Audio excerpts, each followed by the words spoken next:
오늘 말씀 잠언 4장 1절에서 9절까지 말씀입니다. 함께 읽도록 하겠습니다.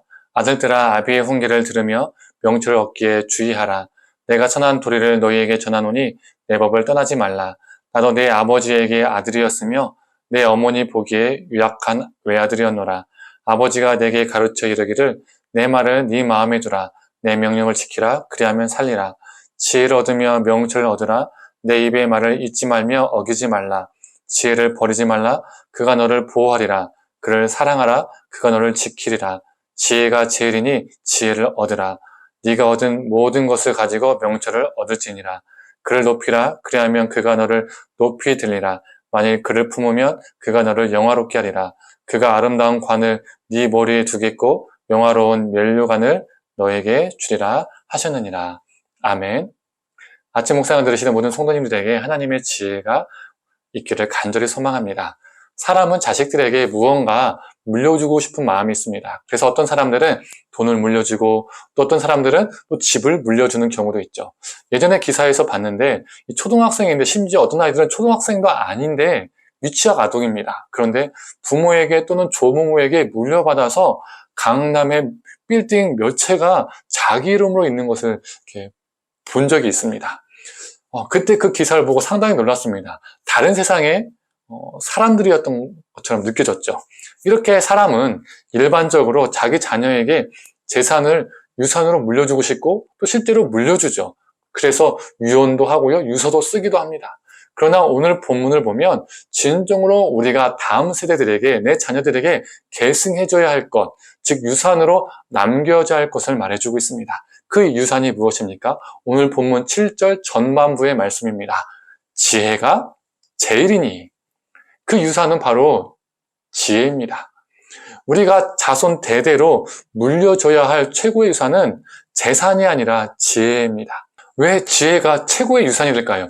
6절에서 9절을 보면 우리가 지혜를 버리지 않으면 지혜가 우리를 보호해주고 우리가 지혜를 사랑하면 지혜가 우리를 지켜주며 우리가 지혜를 높이 사면 지혜가 우리를 높이고 우리가 지혜를 품으면 지혜가 우리를 영원롭게 해준다라고 말하고 있습니다.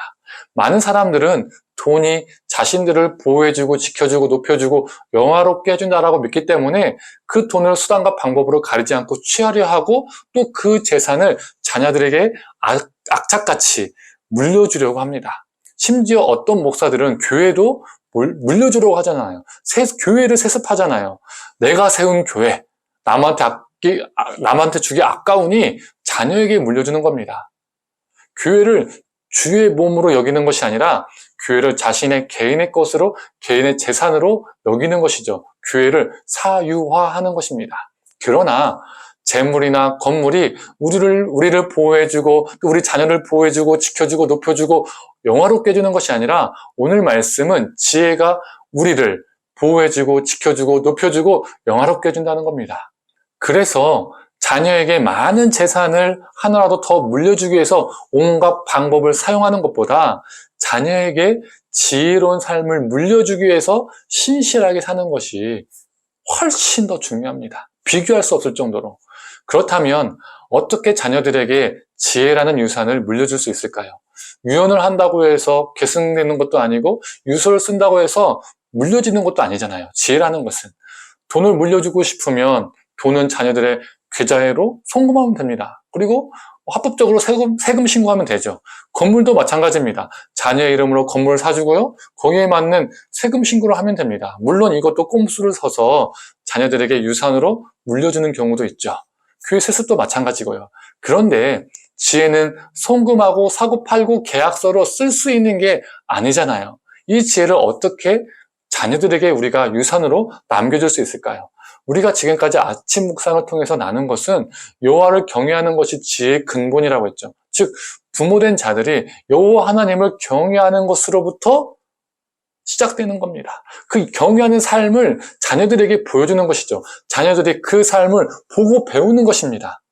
단순히 교회를 자주 가고 헌금 내고 이런 게 아니라 가정에서 일상에서 하나님을 경외하는 삶을 자녀들에게 보여주는 겁니다. 하나님을 경외하기 때문에 다른 방식으로 사고하고 다른 방식으로 결정하는 모습, 세상과 다른 방식으로 살아가는 모습을 자녀들에게 삶으로 보여주는 것이죠. 그래서 참된 지혜를 배우는 가장 좋은 환경은 가정이 됩니다. 반대로 세속적 지혜를 배우는 가장 좋은 환경도 가정이 될 수 있죠. 부모가 교회 나가도 직분도 있고요, 봉사도 하지만 부모가 교회 밖에서, 즉 가정과 일상의 삶에서 지극히 세속적인 가치관으로 살아간다면 자녀들은 그걸 보고 배우며 부모의 삶을 그대로 복사해서 살아가는 겁니다.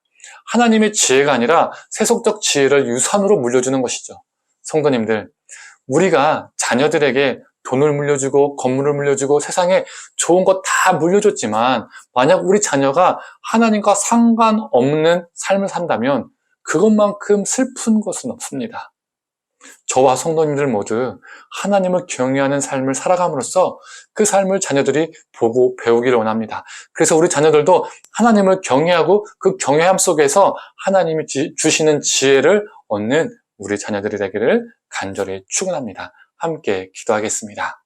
하나님, 우리 자녀들에게 재물과 건물과 세상의 좋은 것들을 유산으로 물려주는 자가 아니라 하나님께서 주시는 그 지혜를 유산으로 물려줄 수 있는 존재 되게 하여 주시옵소서.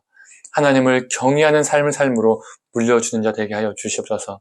종교적인 행위가 아니라 삶으로 살아내는 삶, 하나님을 경외함으로 우리의 사고와 가치관이 다르게 살아가는 것, 삶의 모든 결정들이 다른 것, 삶의 방식이 다른 것, 이것들을 자녀들이 보고 배움으로써 그 지혜를 자녀들에게 물려주는 지혜로운 부모 되게 하여 주시옵소서. 그리고 우리 자녀들도 그 유산을 물려받아서 지혜로운 존재 되게 하여 주시옵소서. 감사드리며 사랑에 많으신 예수님의 이름으로 기도드립니다. 아멘.